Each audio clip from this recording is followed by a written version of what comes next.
Компании «Ташир». Все грани бизнеса.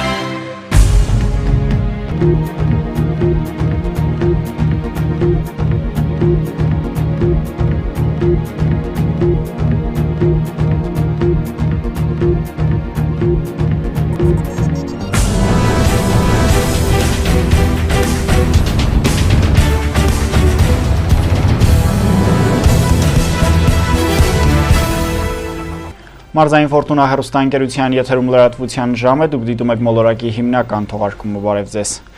Եվ այսպես Լոռու մարզում մեկնարկել է ամառային զորակոչը, այսօր Սպիտակից մոտ 2 տասնյակ տղաների հանդիսավորությամբ ճանապարհել են բանակ, Գոհար Մովսիսյանն է պատմում։ Սպիտակցի Միշա Պապիկը այսօր նորանկախ Հայաստանի բանակում ծառայելու է ուղարկում միաժամանակ 2 թոռներին։ Վաղվանից հայոց սահմանները կհսկեն 8 թոռներս, եւս 10-ին կճանապարհեմ 18 տարին լրանալուց հետո, հպարտությամբ ասում է Միշա Պապիկը։ Ես կցանկանամ մեր հայկական բանակը ուժեղ, հզոր լինի, որովհետև մեր հայ ժողովուրդը տանջված, չարչարված, ընկճված, կոտորված, խմորած ժողովուրդ են։ Հետևաբար մենք պետք է փոխենք մեր բոլոր ոճերը ռազմական տեսակետից, որպեսզի մենք կարողանանք մեր անկախ հայրենիքն ու մեր հարազատ Ղարաբաղը ովքեր արյան գնով ձեռք են բերել, որպեսզի մենք չկորցնենք։ Ահա մեր ամբողջ նպատակը սա է, առանց մենք մնացել ենք մի քիչ փոքր ազգ, մենք պետք է միավորվենք, այն ինչ որ եղել է առաջները մարդիկ անջատվել են, միասնացին չեն կազմել, իրարից խռովություն են այլևս թողտա վերանա մեր երկրից, որպեսզի մենք ազատ անկախ ապրենք, չնայած ունենք որոշ դժվարություններ երկրում են, բայց դա բոլորն անսողական բան է։ Այսօր Սպիտակի տարածաշրջանից 18 նորակոչիկ կանցնի հայրենիքի պաշտպանության սուրբ գործին։ Վերջիններից կյանքում այս հիշարժան պահը տոնի վերածեցին Սպիտակի մշակույթի տանսաները։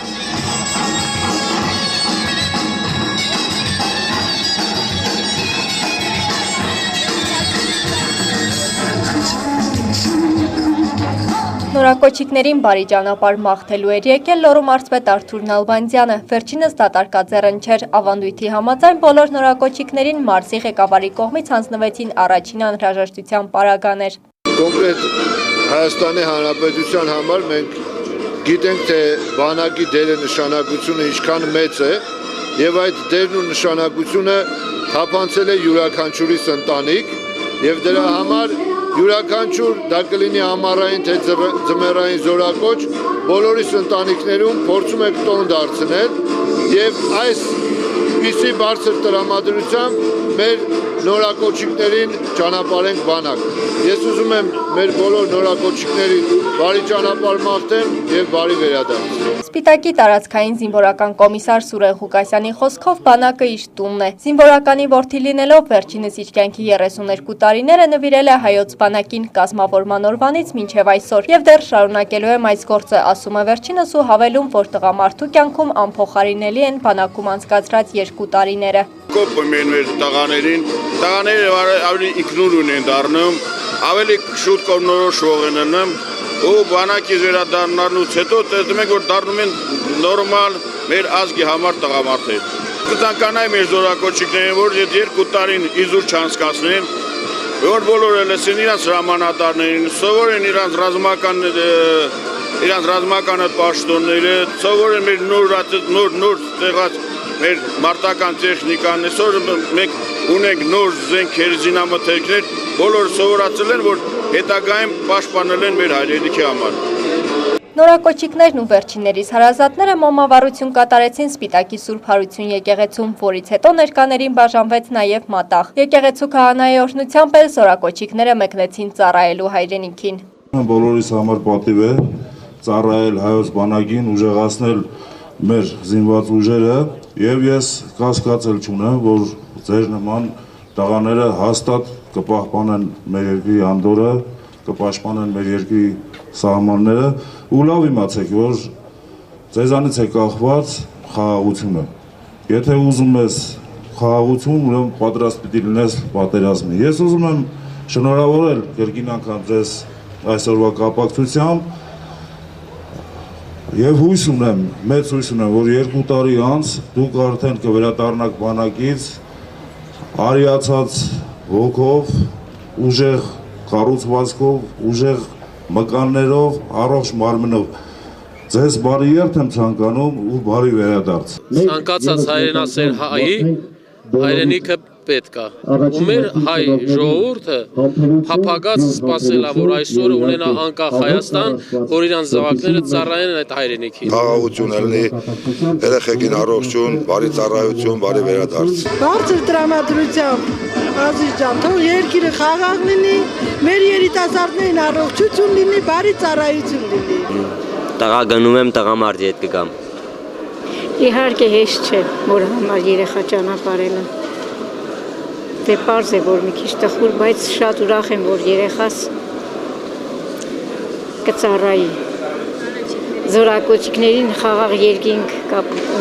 բարի ծառայություն, խաղաղություն, եթե խաղաղություն լինի, կծառայեն, բարով կվերադառնան իրենց ընտանիքներին։ Սկսում ենք պարտավորված զգալ մեզ, քանի որ գնում ենք, մեր հույսով ապրում են մեր 3 միլիոն հայությունը։ Մեր շնորհիվ մենք եթե լավ ծառայենք, իրանք այստեղ լավ կլինեն։ Գոհար Մովսիսյան, Արմեն Շահբազյան, Մոլորակ, Սպիտակ։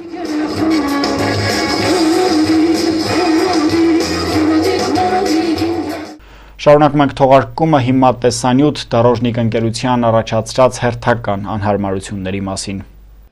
Վանաձորի Միասնիկյան փողոցն է, մեկ շաբաթ է թաղամասը ջուր չունի, փոխարենը այն գետի նման հոսում է փողոցում։ Դարոժնիկ ընկերության փորած հերթական փոցն է, ըստ էության անփույթ աշխատանքի պատճառով վնասել են ջրատարը բնակչությանը զրկելով ջրից, վթարային վիճակ ստեղծելով փողոցում։ Այն աստիճանի է հասել վրդովմունքը, որ Գուգարած թեմի առաջնորդն է պահանջում սրտացավություն աշխատանքի եւ մարդկանց նկատմամբ, բարեխիղճ եւ օրինական գործողություններ։ Վթարի պատճառով նաեւ եկեղեցին ջուր չունի։ Արդեն 5-րդ օրն է, եկեղեցին եւ եկեղեցու թաղամասի ազգաբնակչությունը զրկված են ջրից։ Եվ ոչ ոք չի մտածում այս մասին։ Իսկ ջուրը մեր աշկի առջև, եկեղեցու բագում, մաքուր խմելու ջուրը հոսում, հորդում է եւ միանում, ինչպես ասում են, կոյուղի։ Թափվում է կոյուղի։ Սրբությունը մենք թափում ենք կոյուղի։ Իսկ ժողովուրդը զրկված է ջրից։ Ժողովրդի ձայնը ոչ ոք չի ուզում լսել։ Ոչ մի իրավասու մարմին չի կարողանում կասեցնել այս գործընթացը։ Ով պետք է պատասխան տա կորչող հազարավոր խորանարդ մետր ջրի համար։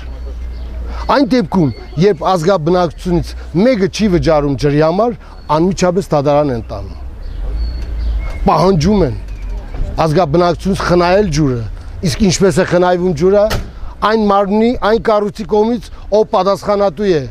Ասում են, թե Արտասահմանյան մի կազմակերպություն է, որ անկախ է եւ ոչ մեկին հաշվետու չէ։ Ուրեմն ժողովրդին էլ հաշվետու չէ այս կազմակերպությունը։ Ոչ Աստծուց են վախենում, ոչ մարդկանցից ամաչում։ Մինչեւ երբ այսպես պիտի շարունակվի։ Իրավունք չունի ժողովրդի իրավունքները պաշտպանելու։ Ով է այն մարմինը, որ պետք է պաշտպանի ժողովրդի իրավունքը։ Մեղ չէ այս ջուրը։ Չէ որ մենք օրհնում ենք հացը, ջուրը, աղը։ Եվ ապա ինչպես ենք վերաբերվում Աստծու մեծագույն պարգևի հացի, աղի, հաց ջրի նկատմամբ ինչպես ենք վերաբերվում։ Եվ բնականաբար Աստված էլ վերաբերում մեզ այնպես, ինչպես մենք իրեն նկատմամբ, իր ստեղծած բարօրությունների համար, իր ստեղծած բարիքների համար։ Եվ պատասխան այս է։ Ամոթ է ի վերջո, պետք է դադարեցնել այս ամբարտավանությունը։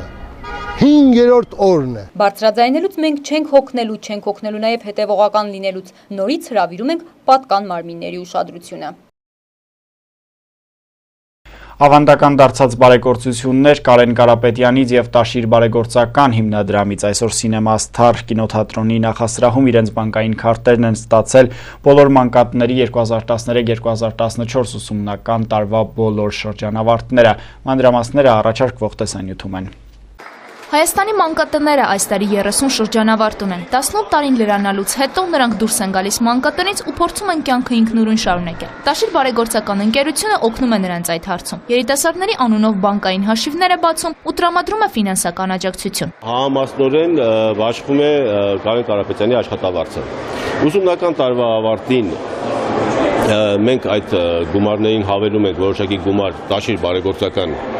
հիմնադրամի կողմից եւ յուրաքանչյուր շրջանավարտ հանրապետության բոլոր մանկատների բոլոր շրջանավարտները ստանում են 300,000 դրամ գումար։ Արտակ Ճաղարյանն ասում է, որ ընկերությունը երիտասարդների ճակատագրին անձամբ է հետևում։ Ուրախալի է տեսնել, որ շրջանավարտները գումարը լավ նպատակի են ծառայեցնում։ Ովքեր բուհ են ընդունվում, կարողանում են լուծել իրենց առաջի տարվա ուսման վարձի խնդիրը, զգալի մասը իրենց կրթական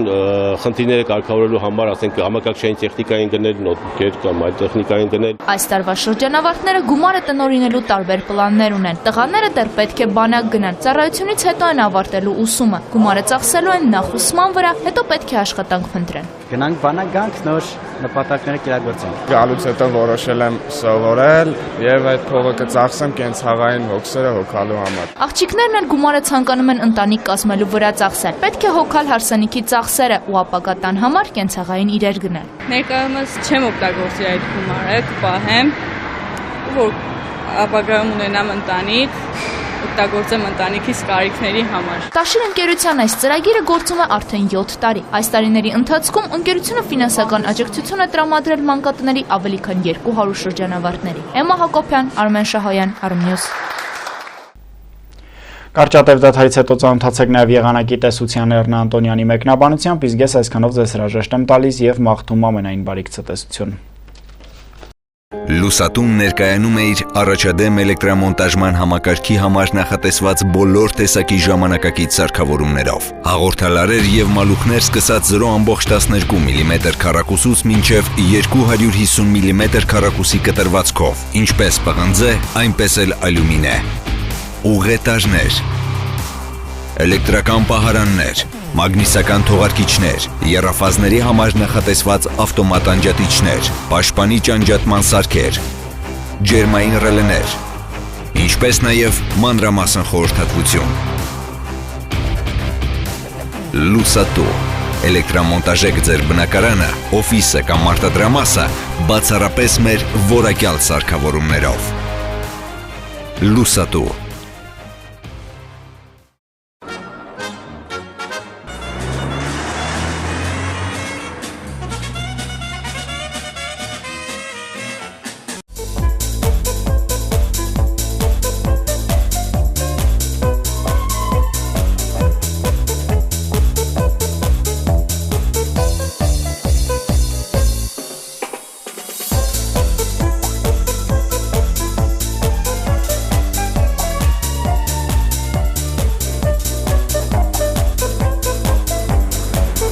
Տեսար չէ, որ ամենալավ ու մատչելի ապրանքն էստեղ էր։ Լյուքս մասնագիտացված խանութսրահ, խնայեք ձեր ժամանակը։ Բարև ձեզ, նախքան եղանակին անդրադառնալը հիշեցնեմ, որ եղանակի տեսության աջակիցներն են Lux Computers-ը եւ Լուսատու մասնագիտացված խանութ սրահը։ Այժմ ներկայացնեմ կանխատեսումները հանրապետության տարածքում հունիսի 20-ին, առավելապես հյուսիսային շրջաններում գիշերվա առաջին կեսին եւ երեկոյան ժամերին սպասվում է կարճատև անձրև եւ ամպրոպ։ Հունիսի 21-ին սպասվում է առավելապես առանց տեղումների եղանակ։ Քամին հարավարևմտյան շրջաններում կլինի մինչև 10 մետր վարկյան արագությամբ։ Ամպրոպի ժամանակ սպասվում է քամուշ գնացում մինչև 23 մետր վարկյան։ Օդի ջերմաստիճանը հունիսի 20-ից 21-ը կբարձրանա 2-ից 4 աստիճանով, այնուհետև աստիճանաբար նույնքանով կնվազի։ Լոռու մարզում սպասվում է գիշերը 18, ցերեկը 28 աստիճան տաքություն։ Տաշիրում սպասվում է գիշերը 14, ցերեկը 23 աստիճան տաքություն։ Ալավերդիում կանխատեսվում է գիշերը 18, ցերեկը 25 աստիճան տաքություն։ Սպիտակում կդիտվի գիշերը 13, ցերեկը 23 աստիճան տաքություն։ Ստեփանավանում կլինի գիշերը 14 աստիճան, ցերեկը 23 աստիճան տաքություն, իսկ մարզկենտրոն Վանաձորում սպասվում է գիշերը 15, ցերեկը 24 աստիճան տաքություն։ Երևանում հունիսի 20-ից 21-ը սպասվում է առանց տեղումների եղանակ, մայրաքաղաքում կդիտվի մինչև 34 աստիճան տաքություն։ Այսօրվա համար այսքանը, անկախ եղանակից, շփտացեք հաճախ, ցտեսություն։